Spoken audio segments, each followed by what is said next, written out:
XFM Express Balita. Express Balita.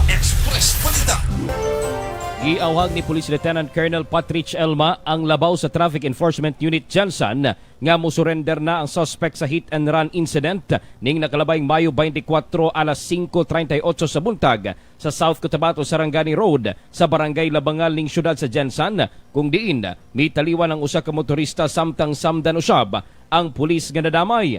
Giila ang motorista nga si Joner Granada Labang, 31 anyos, ang si Humphrey John Palermo, 24 anyos, nga pulos taga Mirabueno Village, Purok 29, Barangay Mabuhay ning syudad.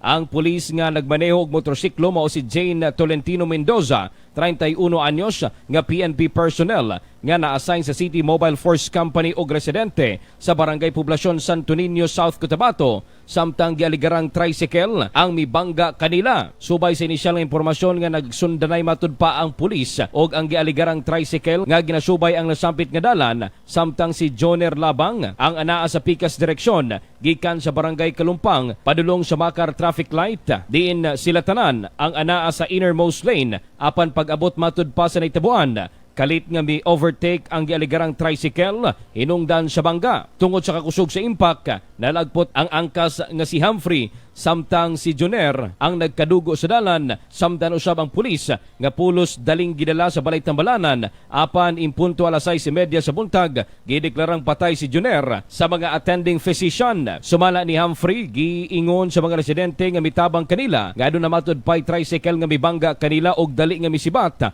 human sa maong disgrasya. Sumala ni Police Lieutenant Colonel Elma, padayon ang ilang pakigalayon sa Public Safety Office aron makakuha og kopya sa CCTV apan gipanawagan niini sa suspect nga labing maayo nga mutahan sa kapulisan alang sa posibleng pakighusay samtang wala pa mabasaka ang kaso.